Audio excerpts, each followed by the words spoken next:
अध्याय 7। स्थायी सफलता के लिए चिंता और तनाव को रोकें। यदि आप चिंता से बचना चाहते हैं तो वही करें जो सर विलियम ऑसलर ने किया था, द टाइट कंपार्टमेंट्स में रहे। भविष्य के बारे में कुछ ना सोचें, बस हर दिन को सोने के समय तक जिएं और अगली बार जब परेशानी एक बड़े से प के साथ आपके ऊपर निशाना साध कर आए और आपको एक कोने में खदेड़ दें, तो विलिस एच कैरियर का जादुई फॉर्मूला अपनाने का प्रयास करें और अपने आप को हमेशा याद दिलाएं कि आपको चिंता के लिए अपने स्वास्थ्य के संदर्भ में कितनी बड़ी कीमत चुकानी पड़ सकती है। वर्ष 1871 के वसंत में एक युवक ने एक पुस्तक उठाई और 21 शब्द पढ़े जिनका उसके भविष्य पर गहरा प्रभाव पड़ा। वह मॉन्ट्रियल जनरल हॉस्पिटल में एक मेडिकल छात्र था और उसे फाइनल परीक्षा पास करने की चिंता थी। उसे चिंता थी कि वह क्या करे, कहां जाए, प्रैक्टिस कैसे जमाए, आजीविका कैसे कमाए। सन 1871 में उस युवा मेडिकल छात्र ने जो 21 शब्द पढ़े, उन्होंने उसे उसकी पीढ़ी का सबसे प्रसिद्ध चिकित्सक बनने में मदद की। उन्होंने विश्व प्रसिद्ध John Hopkins school of medicine को संगठित किया। वे ऑक्सफोर्ड में चिकित्सा के रीजियस प्रोफेसर बन गए, वह सर्वोच्च सम्मान जो चिकित्सा के क्षेत्र के किसी भी व्यक्ति को ब्रिटिश साम्राज्य में दिया जा सकता है। उन्हें इंग्लैंड के राजा द्वारा नाइट की उपलब्धि दी गई। जब उनकी मृत्यु हुई तो उनके जीवन की कहानी को बताने के लिए 1466 पृष्ठों वाले 2 विशाल संस्करणों की आवश्यकता पड़ी। उनका नाम सर विलियम ऑसलर था। ये हैं वे 21 शब्द जो उन्होंने वर्ष 1871 के वसंत में पढ़े थे। थॉमस कार्लाइन के कहे 21 शब्द जिन्होंने उन्हें चिंता से मुक्त एक जीवन जीने में सहायता की।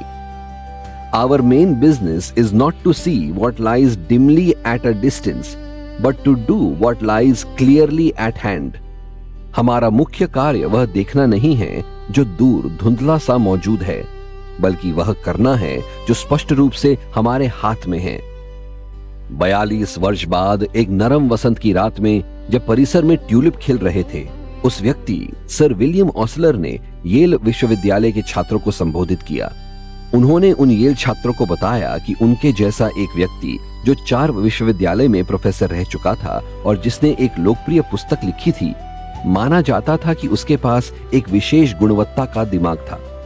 उन्होंने घोषणा की कि यह सच नहीं था। उन्होंने कहा कि उनके अंतरंग मित्र जानते थे कि उनका दिमाग सबसे साधारण चरित्र का था। तो फिर उनकी सफलता का राज क्या था? उन्होंने कहा कि यह उसके कारण था जिसे वे डे टाइट कंपार्टमेंट्स में जीना कहते थे। इससे उनका तात्पर्य क्या था? येल में बोलने के कुछ माह पहले सर विलियम ऑसलर ने एक विशाल ओशियन लाइनर पर अटलांटिक पार किया था, जहां पुल पर खड़ा कप्तान एक बटन दबाता और प्रेस्टो मशीनों के झनझनाने की आवाज आती। जहाज के विभिन्न हिस्से तुरंत एक दूसरे से कट जाते और वाटर टाइट कंपार्टमेंट्स में बंद हो जाते। अब आप में से हर एक व्यक्ति, डॉक्टर ऑसलर ने उन येल छात्रों से कहा, उस विशाल लाइनर की तुलना में कहीं अधिक अद्भुत संगठन है और उससे बहुत लंबी यात्रा पर बाध्य हैं। मेरा आग्रह यह है कि आप मशीनरी को इस तरह से नियंत्रित करना सीख लें कि यात्रा में सुरक्षा सुनिश्चित करने के सबसे निश्चित तरीके के रूप में डे टाइट कंपार्टमेंट्स में रह सकें। पुल पर चढ़ें और देखें कि कम से कम विशाल दीवारें ठीक ढंग से काम कर रही हैं। एक बटन को छुएं और आपके जीवन के हर स्तर पर लोहे के दरवाजों को, आपके अतीत को, मृत कल को बंद करते सुने। एक अन्य बटन को छुएं और एक धातु के पर्दे से भविष्य को, अनजन्मे कल को बंद कर दें। फिर आप सुरक्षित हैं, आज के लिए सुरक्षित। अतीत को बंद कर दें, मृत अतीत को, उसके मृतकों को दफना दें। उन कलों को बंद कर दें जिन्होंने मूर्खों के लिए धूल भरी मौत का रास्ता रोशन किया है। आने वाले कल का भार बीते हुए कल में जोड़कर आज में लाने पर सबसे मजबूत आदमी भी लड़खड़ा जाता है। भविष्य को भी अतीत की तरह मजबूती से बंद कर दें। भविष्य आज है, कोई आने वाला कल नहीं है। मनुष्य के मोक्ष का दिन अभी है। ऊर्जा की बर्बादी, मानसिक कष्ट, घबराहट भरी चिंता ऐसे व्यक्ति के कदम रोक देती है जो भविष्य के बारे में चिंतित होता है। फिर आगे व पीछे की दीवारों को बंद कर दें और डे टाइट कंपार्टमेंट्स के जीने की आदत विकसित करने की तैयारी करें। क्या डॉक्टर ऑसलर के कहने का यह अर्थ है कि हमें कल की तैयारी के लिए कोई प्रयास नहीं करना चाहिए? नहीं, बिल्कुल नहीं। लेकिन उन्होंने उस संबोधन में यह अवश्य कहा कि कल की तैयारी करने का सबसे अच्छा तरीका यह है कि आप आज के काम को शानदार ढंग से करने के लिए अपनी सारी बुद्धिमत्ता, अपने पूरे उत्साह के साथ ध्यान केंद्रित करें। यही एकमात्र संभव तरीका है जिससे आप भविष्य की तैयारी कर सकते हैं। क्या आप चिंता की स्थितियों से निपटने के लिए एक त्वरित, अचूक नुस्खा पसंद करेंगे, एक तकनीक जिसका आप तुरंत उपयोग करना शुरू कर सकते हैं? तो फिर मैं आपको Willis H Carrier, air conditioning उद्योग का शुभारंभ करने वाले प्रतिभाशाली इंजीनियर द्वारा उपयोग में लाई गई विधि के बारे में बताता हूं। जब मैं युवा था, मिस्टर कैरियर ने बताया, मैं बफेलो, न्यूयॉर्क में बफेलो फोर्ज कंपनी के लिए काम करता था। मुझे क्रिस्टल सिटी, मिजोरी में पिट्सबर्ग प्लेट गैस कंपनी, जो करोड़ों डॉलर की कीमत वाला संयंत्र था, के एक संयंत्र में गैस सफाई उपकरण लगाने का काम सौंपा गया। इस इंस्टॉलेशन का उद्देश्य गैस से अशुद्धियों को दूर करना था ताकि इंजन को नुकसान पहुंचाए बिना उसे जलाया जा सके। गैस साफ करने का यह तरीका नया था। इसका प्रयोग पहले केवल एक बार किया गया था और अलग परिस्थितियों में क्रिस्टल सिटी, मिजोरी में मेरे काम में अप्रत्याशित कठिनाइयां पैदा हो गईं। इसने एक तरीके से काम तो किया, लेकिन इतनी अच्छी तरह से नहीं कि हम उस गारंटी को पूरा कर सके जो हमने की थी। मैं अपनी असफलता से स्तब्ध था। यह लगभग वैसा ही था जैसे किसी ने मेरे सिर पर वार किया हो। मेरे पेट, मेरे अंतड़ियों में मरोड़ उठने लगी। कुछ समय के लिए मैं इतना चिंतित हो गया कि मैं सो ना सका। अंत में व्यावहारिक बुद्धि ने मुझे याद दिलाया कि चिंता से मेरा कुछ नहीं होने वाला था।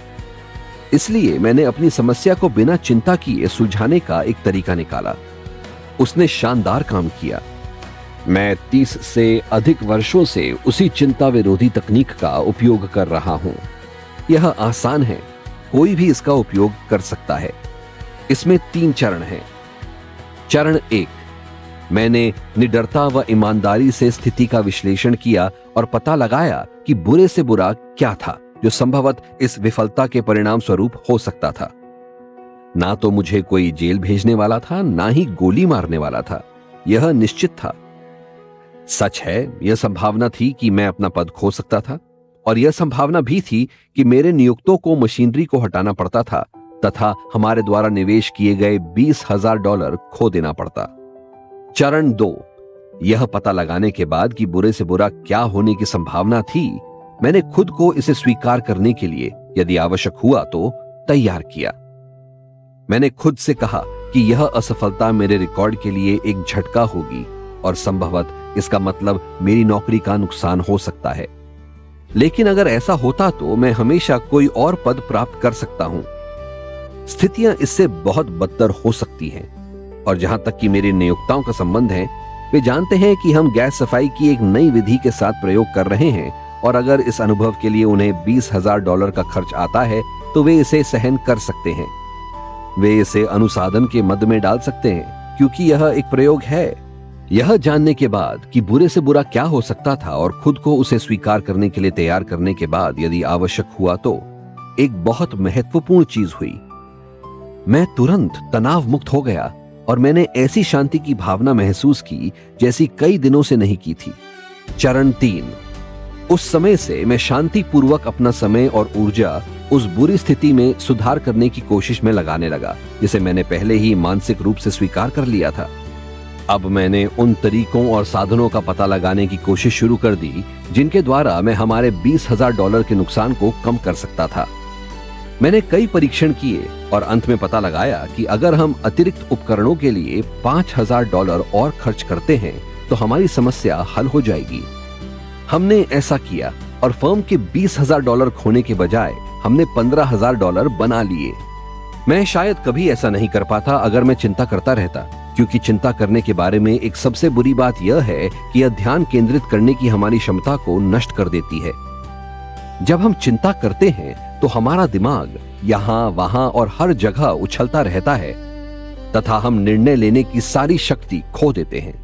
हालांकि जब हम खुद को बुरे से बुरे का सामना करने के लिए मजबूर कर देते हैं और उसे मानसिक रूप से स्वीकार कर लेते हैं, तब हम उन सभी अस्पष्ट कल्पनाओं को खत्म कर देते हैं तथा अपने आप को एक ऐसी स्थिति में डाल देते हैं जिसमें हम अपनी समस्याओं पर ध्यान केंद्रित करने में सक्षम होते हैं। यह घटना जो मैंने बताई है कई वर्ष पहले घटी थी। इसने इतने शानदार तरीके से काम किया कि मैं तब से हमेशा इसका उपयोग करता आ रहा हूं और इसके परिणाम स्वरूप मेरा जीवन लगभग पूरी तरह चिंता से मुक्त हो गया है। अब मनोवैज्ञानिक रूप से कहें तो विलिस एच कैरियर का जादुई फॉर्मूला इतना मूल्यवान और इतना व्यावहारिक क्यों है? क्योंकि यह हमें विशाल घूसर बादलों से निकालता है जिसमें हम आसपास टटोलते रहते हैं जब हम चिंता करते हुए अंधे हो जाते हैं। यह हमारे पैरों को पृथ्वी पर अच्छे और ठोस तरीके से जमा देता है। हम जानते हैं कि हम कहां खड़े हैं और अगर हम अपने नीचे ठोस आधार नहीं रखते हैं तो हम निर्माण में कभी भी कुछ सोचने की आशा कैसे कर सकते हैं? क्या आप देखना चाहेंगे कि कैसे किसी और ने विलिस एच कैरियर का जादुई फॉर्मूला अपनाया तथा अपनी खुद की समस्या पर लागू किया? तो यह उदाहरण है न्यूयॉर्क के एक तेल व्यापारी का जो मेरी कक्षाओं में एक छात्र था। मुझे ब्लैकमेल किया जा रहा था, उस छात्र ने बताना शुरू किया। मुझे विश्वास नहीं हो रहा था कि यह संभव था। मुझे विश्वास नहीं हो रहा था कि यह फिल्मों के बाहर हो सकता था, लेकिन मुझे सच में ब्लैकमेल किया जा रहा था। जो हुआ वह यह था कि उस तेल कंपनी के पास, जिसका मैं प्रमुख था, कई डिलीवरी ट्रक और कई ड्राइवर थे। उस समय ओपीए नियम सख्ती से लागू थे और प्रत्येक ग्राहक को दी जाने वाली तेल की मात्रा पर राशन था। मुझे नहीं पता था, लेकिन ऐसा लगता है कि हमारे कुछ ड्राइवर हमारे नियमित ग्राहकों को कम तेल दे रहे थे और फिर अपने स्वयं के ग्राहकों को शेष फिर से बेच रहे थे। इस अवैध लेन देन की पहली भनक मुझे तब लगी जब एक दिन सरकारी इंस्पेक्टर होने का दावा कर रहा एक व्यक्ति मुझसे मिलने आया और उसने मुझसे चुप रहने की कीमत मांगी। उसके पास हमारे ड्राइवरों की करतूतों का दस्तावेजी प्रमाण था और उसने मुझे धमकी दी कि अगर मैंने उसे पैसे नहीं दिए तो वह उन सबूतों को जिला अटॉर्नी के कार्यालय में सौंप देगा। बेशक मैं जानता था कि मुझे चिंता करने की कोई आवश्यकता नहीं थी, कम से कम व्यक्तिगत तौर पर, लेकिन मैं यह भी जानता था कि कानून कहता है कि एक फर्म अपने कर्मचारियों के कार्यों के लिए जिम्मेदार होती है। इससे भी अधिक मुझे पता था कि अगर मामला अदालत में गया और समाचार पत्रों में प्रकाशित हो गया तो बुरा प्रचार मेरे व्यवसाय को बर्बाद कर देगा। मुझे अपने व्यवसाय पर गर्व था जो मेरे पिता द्वारा 24 साल पहले स्थापित किया गया था। मैं इतना चिंतित था कि मैं बीमार पड़ गया। 3 दिन और 3 रातें मैंने ना खाना खाया और ना सोया। मैं पागलों की तरह सोचता रहा कि क्या मुझे $5000 देने चाहिए या मुझे उस आदमी को कहना चाहिए कि उसे जो बुरा करना हो कर ले। मैं चाहे जिस तरह भी अपना मन बनाने की कोशिश करता, वह दुह स्वप्न में ही समाप्त होता। फिर रविवार को मैंने हाउ टू स्टॉप वरिंग, चिंता करने से खुद को कैसे रोके नामक एक पुस्तक उठाई जो मुझे पब्लिक स्पीकिंग पर मेरी कार्नेगी क्लास में दी गई थी।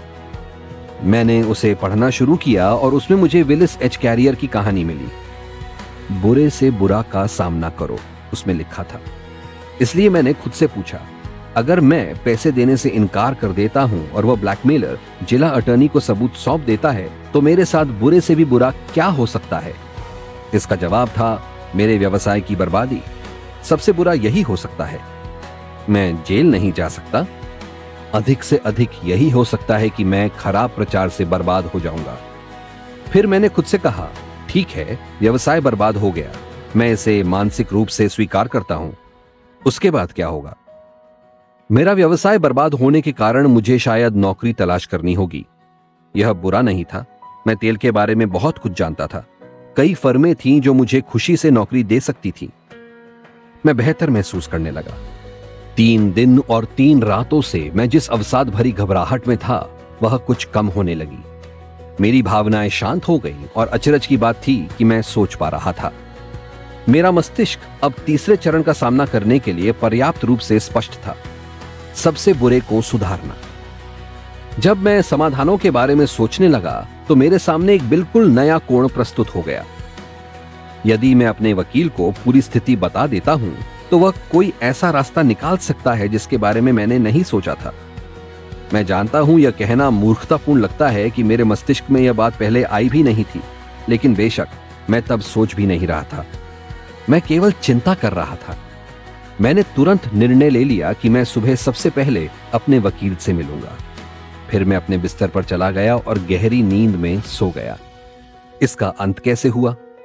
अगली सुबह मेरे वकील ने मुझसे कहा कि मैं जिला अटॉर्नी से जाकर मिलूं और उन्हें सब सच बता दूं। मैंने ठीक वही किया।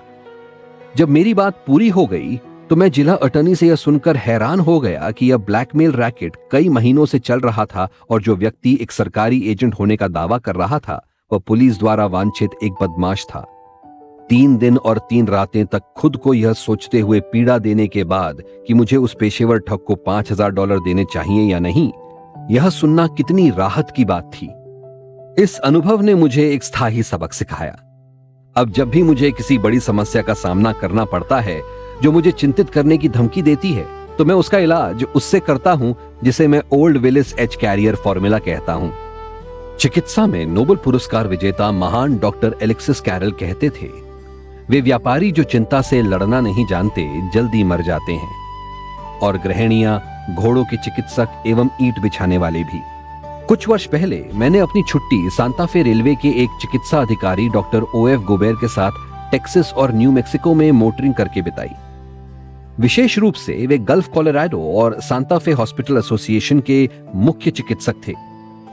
हम चिंता के प्रभावों के बारे में बात करने लगे तो उन्होंने कहा, 70% मरीज जो चिकित्सकों के पास आते हैं वे खुद को ठीक कर सकते हैं यदि वह केवल अपने डर व चिंताओं से छुटकारा पा लें।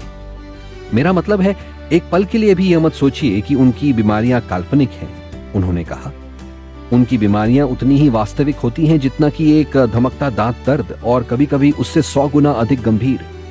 मैं तंत्रिका गड़बड़ी, पेट के कुछ अल्सर, हृदय की गड़बड़ी, अनिद्रा, कुछ प्रकार के सिर दर्द और कुछ प्रकार के पक्षाघात जैसी बीमारियों का उल्लेख कर रहा हूं। ये बीमारियां वास्तविक है। मैं जानता हूं कि मैं किस बारे में बात कर रहा हूं, डॉक्टर गोबेर ने कहा, क्योंकि मैं खुद 12 साल तक पेट के अल्सर से पीड़ित था। डर चिंता का कारण बनता है। चिंता आपको तनावग्रस्त व परेशान करती है और आपके पेट की नसों को प्रभावित करती है तथा वास्तव में आपके पेट के अम्लीय रस को सामान्य से असामान्य में बदल देती है, जिससे अक्सर पेट में अल्सर हो जाता है। Doctor Joseph F Montague, nervous system trouble के लेखक, भी लगभग यही बात कहते हैं। वे कहते हैं, आपको पेट का अल्सर उससे नहीं होता जो आप खाते हैं, आपको अल्सर उससे होता है जो आपको खा रहा है। मेयो क्लिनिक के डॉक्टर WC एल्वारेज कहते हैं, अल्सर अक्सर भावनात्मक तनाव की पहाड़ियों और घाटियों के अनुसार भड़कता या दब जाता है। इस कथन का समर्थन मेयो क्लिनिक में पेट के रोगों के इलाज के लिए आए 15,000 लोगों के एक अध्ययन द्वारा किया गया। 5 में से 4 के पास पेट की बीमारियों के लिए कोई शारीरिक आधार नहीं था। डर, चिंता, घृणा, सर्वोच्च स्वार्थ और खुद को वास्तविकता की दुनिया में समायोजित करने में असमर्थता, ये बड़े पैमाने पर उनके पेट की बीमारियों एवं पेट के अल्सर के कारण थे। पेट के अल्सर आपकी जान ले सकते हैं। क्या कोई भी व्यक्ति जो पेट के अल्सर और दिल की बीमारी के रूप में व्यवसाय की प्रगति के लिए कीमत चुका रहा है, सफल कहा जा सकता है? अगर एक व्यक्ति पूरी दुनिया को हासिल कर लेता है और अपने स्वास्थ्य को खो देता है, तो यह उसे क्या लाभ देगा? भले ही वह पूरी दुनिया का स्वामी हो जाए, वह एक बार में एक ही बिस्तर पर सो सकता है और दिन में 3 बार ही भोजन कर सकता है। क्या आप जीवन से प्यार करते हैं? क्या आप लंबे समय तक जीना और अच्छे स्वास्थ्य का आनंद लेना चाहते हैं? आप यह इस तरह से कर सकते हैं। मैं फिर से डॉक्टर एलेक्सिस कैरल को उद्धृत करता हूं। उनका कहना था, जो लोग आधुनिक शहर में कोलाहल के बीच अपने भीतर की शांति को बनाए रखते हैं, वे तंत्रिका संबंधी रोगों से दूर रहते हैं। क्या आप अपनी आंतरिक आत्मा की शांति को एक आधुनिक शहर के कोलाहल के बीच में बनाए रख सकते हैं? यदि आप एक सामान्य व्यक्ति हैं तो उत्तर है हां, जोरदार हां। हम में से अधिकांश हम जितना महसूस करते हैं उससे अधिक मजबूत होते हैं। हमारे पास आंतरिक संसाधन हैं जिनका हमने शायद कभी उपयोग नहीं किया है। जैसे कि थॉरो ने अपनी प्रसिद्ध पुस्तक वाल्डेन में कहा है, मैं एक सचेत प्रयास द्वारा अपने जीवन को ऊंचा करने के लिए मनुष्य के निर्विवाद क्षमता से अधिक उत्साहजनक तथ्य नहीं जानता। यदि कोई अपने सपनों की दिशा में आत्मविश्वास से आगे बढ़ता है और वह जीवन जीने की कोशिश करता है जिसकी उसने कल्पना की है, तो उसे वह सफलता मिलेगी जो आम घंटों में अप्रत्याशित होती है। निश्चित रूप से इस पुस्तक के कई पाठकों के पास भी उतनी आत्मशक्ति और उतने आंतरिक संसाधन हैं जितने ओल्गा के जार्वे के पास हैं। यह है ओल्गा के जार्वे की कहानी जैसी उन्होंने मेरे लिए लिखी थी। 8.5 वर्ष पहले मुझे मरने की सजा सुनाई गई थी, एक धीमी दर्दनाक मौत, कैंसर से। देश के सर्वश्रेष्ठ मेडिकल गौरव मेयो बंधुओं ने सजा की पुष्टि कर दी। मैं एक मृत अंत वाली गली में थी। अंत मुझे घूर रहा था। मैं युवा थी, मैं मरना नहीं चाहती थी। अपनी हताशा में मैंने केलॉग में अपने डॉक्टर को फोन किया और रोकर उन्हें अपने मन की पीड़ा सुनाई। उन्होंने काफी अधीरता के साथ मुझे फटकार लगाई। क्या बात है ओल्गा, तुम्हारे अंदर लड़ने की क्षमता बिल्कुल नहीं है क्या? अगर तुम रोती रही तो निश्चित रूप से मर जाओगी। हाँ, तुम्हारे साथ बहुत बुरा हुआ है। ठीक है, वास्तविकता का सामना करो, चिंता करना छोड़ो और फिर इसके बारे में कुछ करो। उसी समय और उसी जगह मैंने एक शपथ ली, इतनी गंभीर शपथ कि मेरे नाखून मेरे मांस में गहराई तक धंस गए और मेरी रीढ़ में सर्द लहर दौड़ गई। मैं चिंता नहीं करूंगी, मैं रोऊंगी नहीं, और अगर इस बारे में कुछ भी सोचना है तो मैं जीतूंगी, मैं जिंदा रहूंगी। ऐसे गंभीर मामले में एक्सरे की सामान्य मात्रा, जहां वे रेडियम लागू नहीं कर सकते, 30 दिनों के लिए प्रतिदिन 10.5 मिनट है। उन्होंने मुझे प्रतिदिन 14.5 मिनट के लिए 49 दिन तक एक्सरे दिया, और यद्यपि मेरी हड्डियां मेरे क्षीण शरीर से बाहर निकल रही थी जैसे कि एक बंजर पहाड़ी पर चट्टानें, यद्यपि मेरे पैर शीशे की तरह हो गए, पर मैंने चिंता नहीं की। मैं एक बार भी नहीं रोई, मैं मुस्कुरा रही थी। हां, मैंने वास्तव में खुद को मुस्कुराने के लिए मजबूर कर दिया था। मैं इतनी मूर्ख नहीं हूं कि यह सोचूं कि मुस्कुराने से कैंसर ठीक हो जाता है, लेकिन मैं यह अवश्य मानती हूं कि एक हंसमुख मानसिक रवैया बीमारी से लड़ने में शरीर की मदद करता है। बहरहाल, मैंने कैंसर के सबसे चमत्कारी उपचारों में से एक का अनुभव किया। पिछले कुछ वर्षों में मैं जितनी स्वस्थ रही हूं उतनी पहले कभी नहीं रही। शुक्रिया डॉक्टर मैकैफरी के उन चुनौतीपूर्ण व जुझारू शब्दों को, वास्तविकता का सामना करो, चिंता करना छोड़ो और फिर इसके बारे में कुछ करो। समस्या विश्लेषण की आवश्यक तकनीक। हमें समस्या विश्लेषण के 3 बुनियादी चरणों को सीखकर विभिन्न प्रकार की चिंताओं से निपटने के लिए खुद को लैस करना होगा। ये 3 चरण हैं। 1. तथ्यों को प्राप्त करें। 2. तथ्यों का विश्लेषण करें। 3. एक निर्णय पर पहुंचें और फिर उस निर्णय पर काम करें। जाहिर सी बात है, हाँ, अरस्तु ने यह सिखाया था, इसका उपयोग किया था, और आपको व मुझे भी इसका उपयोग करना चाहिए अगर हम उन समस्याओं को हल करने जा रहे हैं जो हमें परेशान कर रही हैं और हमारे दिन रात को वास्तविक नर्क में बदल रही हैं। मैं आपको यह सब दिखाता हूं जैसे यह व्यवहार में काम करता है। चूंकि चीनियों का कहना है कि एक तस्वीर की कीमत 10,000 शब्द होती है, मान लीजिए मैं आपको एक तस्वीर दिखाता हूं कि कैसे हम जो बात कर रहे हैं उसे एक आदमी ने वास्तव में एक ठोस कार्रवाई में डाल दिया। आइए गैलन लिचफील्ड का मामला लें, एक व्यक्ति जिसे मैं कई वर्षों से जानता हूं। सुदूर पूर्व में सबसे सफल अमेरिकी व्यापारियों में से एक मिस्टर लिचफील्ड सन 1942 में चीन में थे, जब जापानियों ने शंघाई पर आक्रमण किया। और यह उनकी कहानी है जो उन्होंने मुझे तब सुनाई जब वे मेरे घर में मेहमान थे। पर्ल हार्बर पर कब्जा करने के कुछ ही समय बाद, गैलन लिचफील्ड ने बताया, बड़ी संख्या में जापानी शंघाई में घुस गए। मैं शंघाई में एशिया लाइफ इंश्योरेंस कंपनी का मैनेजर था। उन्होंने हमारे पास एक आर्मी लिक्विडेटर भेजा जो वास्तव में एक एडमिरल था, और मुझे हमारी संपत्ति को परिसमाप्त लिक्विडेट करने में इस आदमी की सहायता करने के आदेश दिए। मेरे पास इस मामले में कोई विकल्प नहीं था। मैं सहयोग कर सकता था या फिर निश्चित मृत्यु थी। जो कुछ मुझसे कहा गया था उसे मैं करने की कार्रवाई से गुजरने लगा, क्योंकि मेरे पास कोई विकल्प नहीं था। लेकिन प्रतिभूतियों के एक ब्लॉक को, जिसकी कीमत $7.5 लाख थी, मैंने एडमिरल को दी गई सूची में नहीं जोड़ा। मैंने सूची में प्रतिभूतियों के उस ब्लॉक को इसलिए छोड़ दिया क्योंकि वे हमारे हांगकांग संगठन के थे और शंघाई की संपत्ति के साथ उनका कोई लेना देना नहीं था। फिर भी मुझे डर था कि अगर जापानियों को पता चल गया कि मैंने क्या किया था तो मैं मुसीबत में पड़ सकता था, और उन्हें जल्दी ही पता चल गया। मैं उस समय ऑफिस में नहीं था जब उन्हें पता चला, लेकिन मेरा मुख्य लेखाकार हेड अकाउंटेंट वहां मौजूद था। उसने मुझे बताया कि जापानी एडमिरल गुस्से से आग बबूला हो गया, पैर पटकने और गालियां देने लगा तथा उसने मुझे चोर व गद्दार कहा। मैंने जापानी सेना को ललकारा था। मुझे पता था कि इसका क्या मतलब है। मुझे ब्रिज हाउस में फेंक दिया जाएगा। ब्रिज हाउस जापानी गेस्टापो का यातना कक्ष। मेरे निजी मित्र थे जिन्होंने उस जेल में जाने की बजाय खुद की जान ले ली थी। मेरे अन्य मित्र थे जो 10 दिन की पूछताछ और यातना के बाद उस जगह पर मर गए थे। अब मैं खुद भी ब्रिज हाउस के लिए निर्धारित था। मैंने क्या किया? मैंने रविवार दोपहर को समाचार सुना।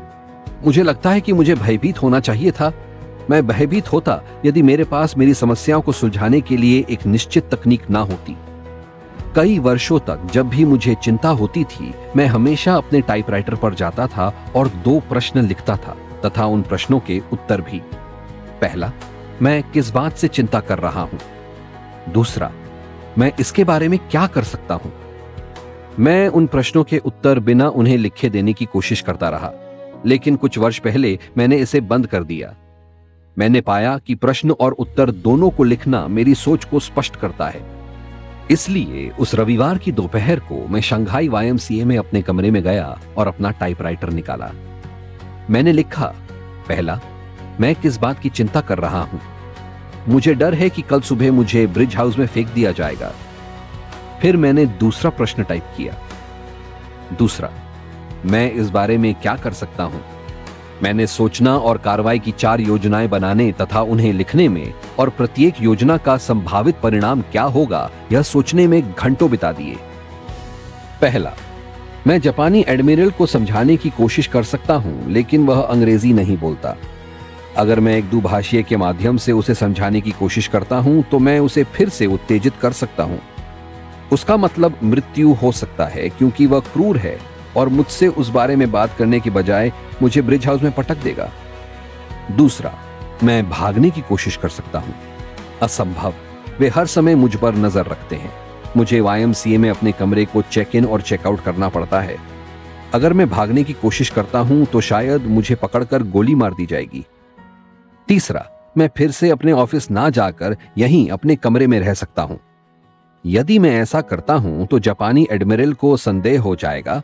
वह शायद मुझे पकड़ने के लिए सैनिकों को भेजेगा और मुझे एक शब्द कहने का मौका दिए बिना ब्रिज हाउस में फिकवा देगा। चौथा, मैं सोमवार सुबह हमेशा की तरह ऑफिस जा सकता हूं।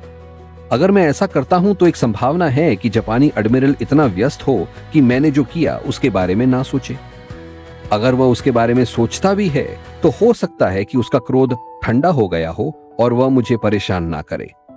यदि ऐसा होता है तो मैं ठीक हूं। यदि वह मुझे परेशान करता भी है तो मेरे पास उसे समझाने की कोशिश करने का एक मौका तो होगा।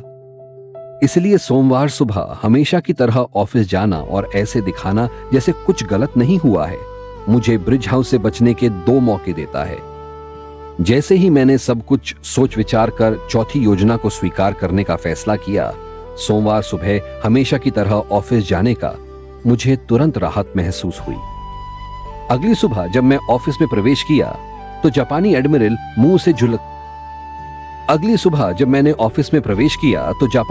मुंह से झूलती सिगरेट के साथ वहां बैठा था।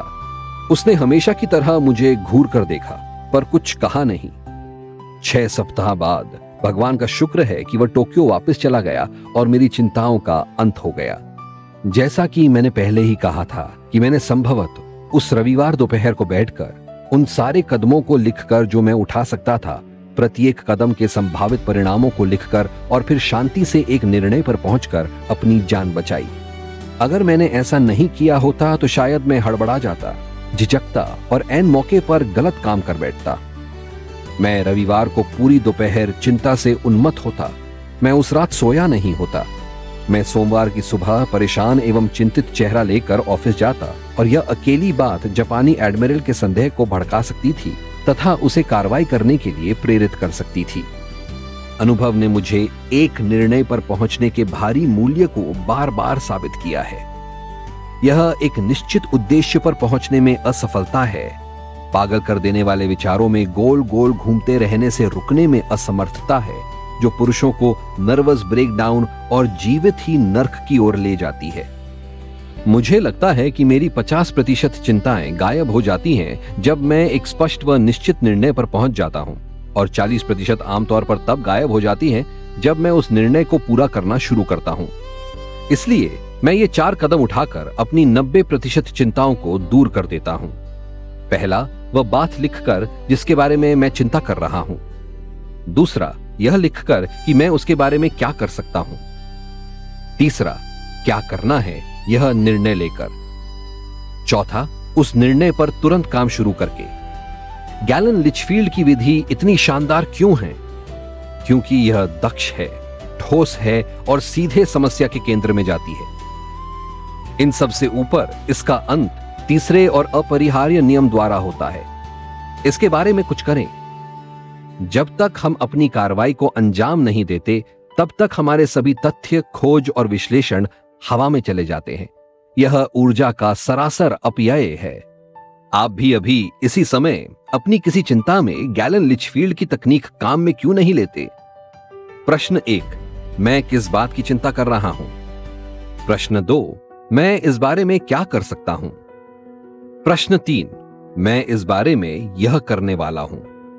प्रश्न 4, मैं यह करना कब शुरू करने वाला हूं? काम पर चिंता की समस्याओं को हल करना। अब मैं आपको दिखाने जा रहा हूं कि कैसे एक व्यवसाय कार्यकारी, बिजनेस एग्जीक्यूटिव ने अपनी चिंताओं के 50% को नहीं, बल्कि सम्मेलनों में व्यावसायिक समस्याओं को सुलझाने की कोशिश में बिताए गए समय का कुल 75% खत्म किया। यह एक बहुत ही वास्तविक व्यक्ति से संबंधित है। लियोन शिम्किन, संयुक्त राज्य में सबसे अग्रणी प्रकाशन ग्राहकों में से एक, साइमन एंड शूस्टर के पार्टनर और जनरल मैनेजर। यह है लियोन शिम्किन का अनुभव उनके खुद के शब्दों में। 15 वर्षों तक मैंने हर कार्य दिवस का लगभग आधा समय सम्मेलनों के आयोजन और समस्याओं पर चर्चा करने में बिताया। हमें यह करना चाहिए था या कुछ भी नहीं करना चाहिए। हम तनावग्रस्त हो जाते, अपनी कुर्सियों में बेचैनी पर हिलते डुलते, फर्श पर टहलते, बहस करते और गोल गोल घूमते रहते। जब रात होती तो मैं बेहद थका हुआ होता। मुझे पूरी उम्मीद थी कि मैं अपना शेष जीवन यही सब करते हुए बिताऊंगा। मैं 15 वर्षों से यह कर रहा था और मुझे कभी विचार नहीं आया कि इसे करने का कोई बेहतर तरीका हो सकता था। अगर किसी ने मुझे बताया होता कि मैं उन चिंतापूर्ण सम्मेलनों में बिताए गए पूरे समय के 3/4 को समाप्त कर सकता हूं और मेरे तंत्रिका तनाव के 3/4 हिस्से को भी, तो मुझे लगा होता कि वह एक अवास्तविक, अल्हड़ व्यक्ति और एक अव्यावहारिक आशावादी था। फिर भी मैंने एक योजना तैयार की जिसने ठीक यही किया। मैं 8 साल से इस योजना का उपयोग कर रहा हूं। इसने मेरी दक्षता, मेरे स्वास्थ्य और मेरी खुशी के लिए चमत्कार किए हैं। यह जादू की तरह प्रतीत होता है, लेकिन सभी जादुई करतबों की तरह जब आप देखते हैं कि यह कैसे किया जाता है तो यह बहुत ही आसान लगता है। इसका राज यह है, सबसे पहले मैंने तुरंत वह प्रक्रिया रोक दी जिसका मैं 15 वर्षों से अपने सम्मेलनों में उपयोग कर रहा था। एक प्रक्रिया जो मेरे परेशान सहयोगियों के जो कुछ भी गलत हुआ था उसका पूरा विवरण बताने के साथ शुरू होती थी और इस प्रश्न के साथ समाप्त होती थी कि हमें क्या करना चाहिए। दूसरे, मैंने एक नया नियम बनाया। नियम यह था कि जो कोई भी मेरे सामने कोई समस्या पेश करना चाहता है, उसे पहले इन 4 सवालों के जवाब देते हुए एक ज्ञापन तैयार करना और जमा करना होगा। प्रश्न 1, समस्या क्या है? पुराने दिनों में हम एक चिंताग्रस्त सम्मेलन में 1 या 2 घंटे बिताते थे बिना किसी के विशेष या ठोस रूप से जाने कि मूल समस्या क्या थी। हम अपनी समस्याओं पर चर्चा करते हुए खुद को घिस डालते थे, बिना विशेष रूप से ये लिखने की परेशानी उठाए कि हमारी समस्या क्या थी। प्रश्न 2, समस्या का कारण क्या है? जब मैं पीछे मुड़कर अपने करियर को देखता हूं तो उन बर्बाद हुए घंटों पर स्तंभित हो जाता हूं जो मैंने चिंताग्रस्त सम्मेलनों में बिताए हैं, बिना स्पष्ट रूप से यह पता लगाने की कोशिश किए कि समस्या के मूल में क्या स्थितियां थीं। प्रश्न 3, समस्या के सारे संभव समाधान क्या हैं? पुराने दिनों में सम्मेलन में एक व्यक्ति एक समाधान सुझाता था, कोई दूसरा व्यक्ति उससे बहस करता था। उनके तेवर भड़क जाते थे। हम अक्सर मूल विषय से दूर हो जाते थे और सम्मेलन के अंत में किसी ने भी उन विभिन्न उपायों के बारे में नहीं लिखा होता था जिनसे हम समस्या पर हमला कर सकते थे। प्रश्न 4, आप कौन से समाधान का सुझाव देते हैं? मैं एक ऐसे व्यक्ति के साथ सम्मेलन में जाता था जिसने एक स्थिति के बारे में चिंता करते हुए उसी दायरे में चक्कर काटते हुए घंटों बिताए होते थे, बिना एक बार भी सारे संभव समाधानों के बारे में सोचे और फिर लिखे कि यह वह समाधान है जिसकी मैं सलाह देता हूं। मेरे सहयोगी अब शायद ही कभी अपनी समस्याओं को लेकर मेरे पास आते हैं। क्यों? क्योंकि वे जान गए हैं कि इन 4 प्रश्नों का उत्तर देने के लिए उन्हें सभी तथ्यों को प्राप्त करना होगा और अपनी समस्याओं के बारे में सोचना होगा। और ऐसा करने के बाद उन्हें पता चलता है कि 3/4 मामलों में उन्हें मुझसे सलाह लेने की जरूरत बिल्कुल भी नहीं है, क्योंकि उचित समाधान एक बिजली के टोस्टर से ब्रेड के टुकड़े की तरह टप से बाहर निकल आता है।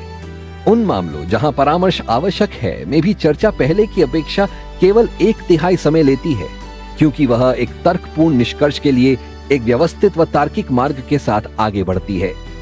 अब साइमन एवं शूस्टर हाउस में चिंता करने में गलत क्या है? उसके बारे में बात करने में बहुत कम समय व्यतीत होता है और उन चीजों को सही बनाने की दिशा में बहुत अधिक कार्रवाई की जाती है। दूसरी घटना, मेरे मित्र फ्रैंक बेडगर, जो अमेरिका में शीर्ष बीमा पुरुषों में से एक हैं, मुझे बताते हैं कि उन्होंने न केवल अपने व्यवसाय की चिंताओं को कम किया, बल्कि एक सामान्य विधि द्वारा अपनी आय को 2 गुना भी कर लिया। फ्रैंक बेडगर कहते हैं, वर्षों पहले जब मैंने पहल बीमा बेचना शुरू किया था तो मैं अपने काम के लिए असीम उत्साह और प्रेम से भरा था। फिर कुछ हो गया। मैं इतना हतोत्साहित हो गया कि मुझे मेरे काम से घृणा हो गई और मैं उसे छोड़ने के बारे में सोचने लगा। मुझे लगता है कि मैंने छोड़ दिया होता अगर एक शनिवार की सुबह मुझे बैठकर मेरी चिंताओं की जड़ तक जाने की कोशिश करने का विचार नहीं आया होता। पहला, सबसे पहले मैंने खुद से पूछा, आखिर समस्या क्या है?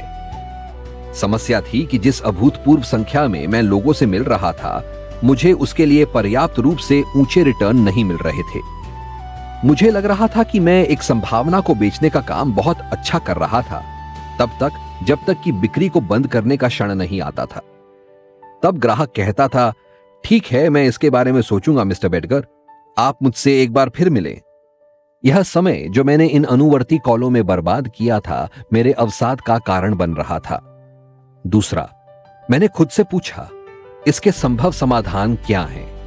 लेकिन इसका उत्तर पाने के लिए मुझे तथ्यों का अध्ययन करना था। मैंने पिछले 12 महीनों की अपनी रिकॉर्ड बुक निकाली और आंकड़ों का अध्ययन किया।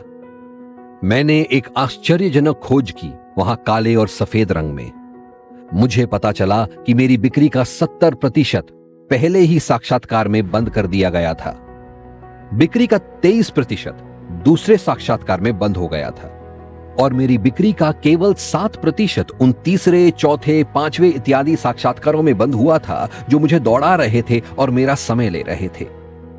दूसरे शब्दों में, मैं अपने व्यवसाय के उन हिस्सों पर अपने कामकाजी दिन का लगभग आधा हिस्सा बर्बाद कर रहा था जो मेरी बिक्री के केवल 7% के लिए जिम्मेदार था। तीसरा, इसका उत्तर क्या है? उत्तर स्पष्ट था। मैंने तुरंत दूसरे साक्षात्कार से परे सभी मुलाकातों को समाप्त कर दिया और अतिरिक्त समय नई संभावनाओं के निर्माण में बिताया। परिणाम अविश्वसनीय थे। बहुत कम समय में मैंने ग्राहकों से की गई प्रत्येक मुलाकात के नकद मूल्य को लगभग 2 गुना कर दिया था। क्या आप अपनी व्यापार समस्याओं पर इन प्रश्नों को लागू कर सकते हैं? मेरी चुनौती को दोहराते हुए वे आपकी चिंताओं को 50% तक कम कर सकते हैं। मैं उन्हें दोबारा बताता हूं। पहला, समस्या क्या है? दूसरा, समस्या का कारण क्या है? तीसरा, समस्या के सारे संभव समाधान क्या हैं? चौथा, आप किस समाधान का सुझाव देते हैं?